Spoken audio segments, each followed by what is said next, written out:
Britain could be unable to keep the lights on if we rely only on net zero power.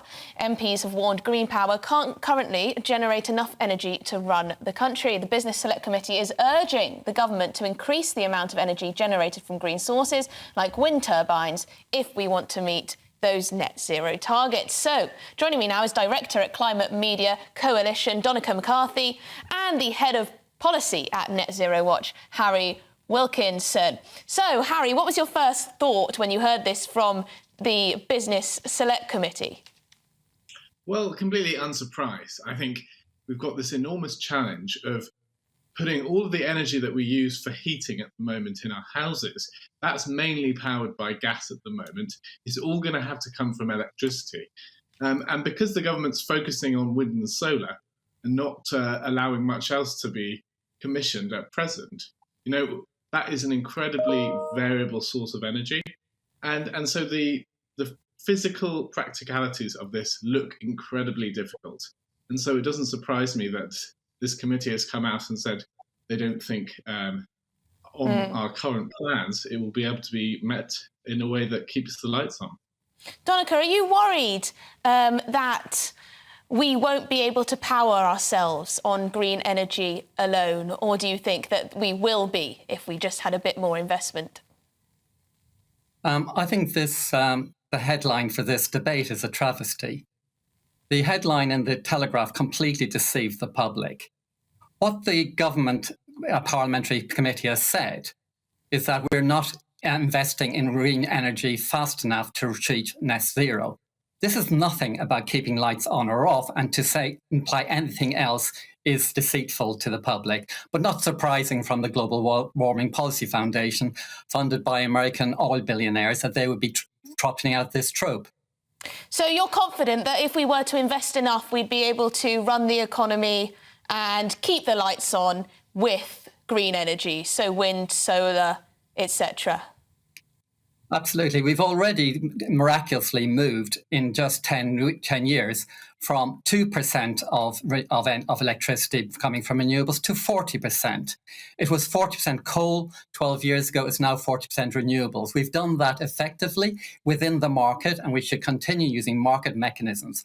What the report identified is that the British government is failing to invest in the infrastructure to enable the investment to happen in green energy, and they are warning it's a threat to the economy because investors are moving to the European Union and to American markets because the government regulations there are facilitating the investment.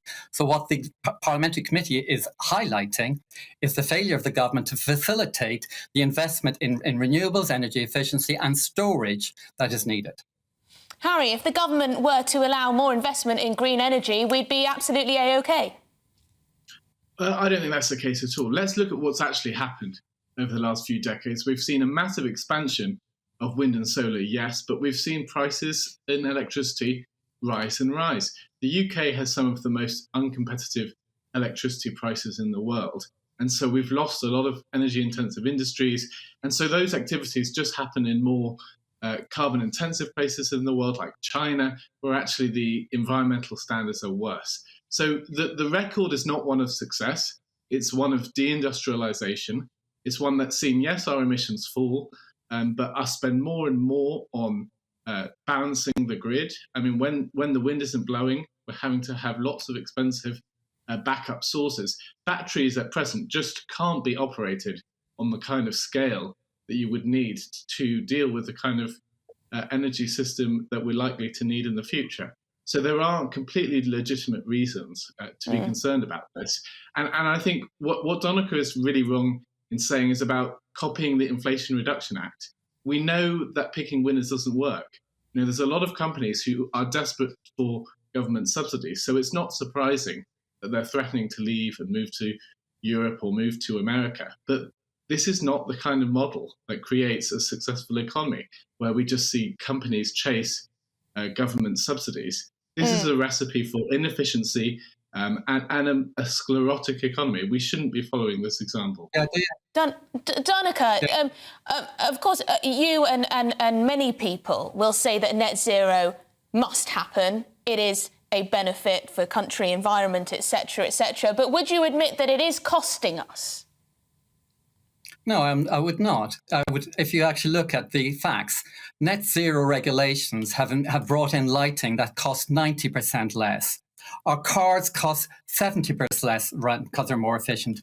Our homes are more insulated, so they cost 40% less. Our fridges cost 80% less to run. If we hadn't invested in energy efficiency regulations over the last 10 years, this would be costing homeowners thousands of pounds extra. And I really want to pull up Harry and the Global Warming Policy Foundation. Their war on energy efficiency meant the government abolished the home insulation programme. 2.4 million houses were being insulated, now less than 100,000. What has that meant? 9 million families this winter were suffering because fossil fuel prices went through the roof because of their war on energy efficiency. And we really must call out, it is not acceptable in British politics that think tanks like his are funded secretly by American billionaires without letting us know who is behind them. It is really trashing the public's confidence in our political system, and it's costing consumers thousands of pounds. Well, Donica, I think it's a good thing that there is a plurality of views represented on this. There are many people up and down the country who are concerned by net zero policies, whether it's the push to ban petrol and diesel, whether it's the push to move away from oil and gas. A lot of people think that it's a necessity and should be. Harry, what would you like to say to that? Well, firstly, Donica repeatedly accuses us of being funded by sort of fossil fuel interests from America. That's completely not the case. He keeps repeating this falsehood, but that's entirely inaccurate.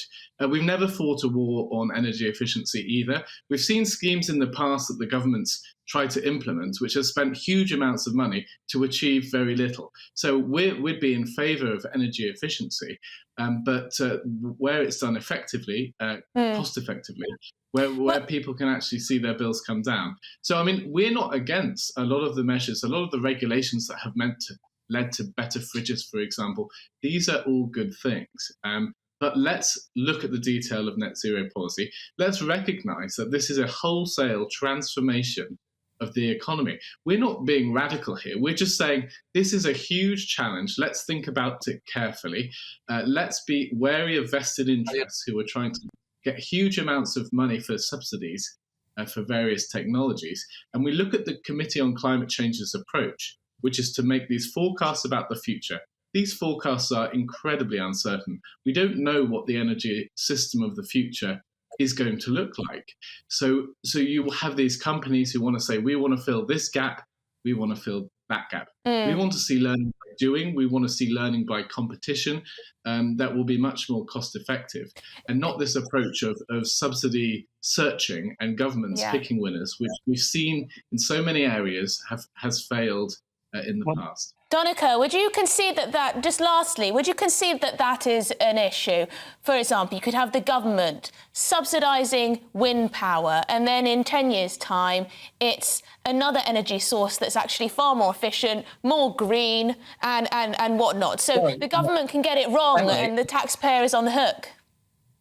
Emily, what we need to understand is this winter, new solar and new wind is getting zero subsidy from the government. Who are getting subsidies are Harry's oil billionaires, who got £100 billion of government subsidy this winter to bail us out from the fossil fuel inflation. Sorry, what was that subsidy made?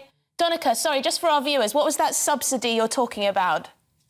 Yeah, the government energy subsidy for home businesses and energy use this winter was £100 billion. That was because fossil fuel inflation went through the roof, and we consumers and businesses could not afford it. And that is because groups like Harry's have blocked energy efficiency, and they've blocked investment in storage, and they've blocked vested in renewables. Final word to you, Harry.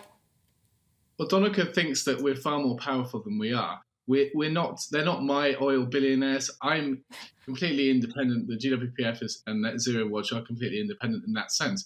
We just want better policy making. We want more scrutiny on the policies that are taking place. And in terms of the subsidies that he's talking about, this was the fact that 5% VAT is the rate that you have on your energy bill. If it was 20% in the last winter, as he seems to be asking for, then people's bills would be even higher still. Is that really what he wants?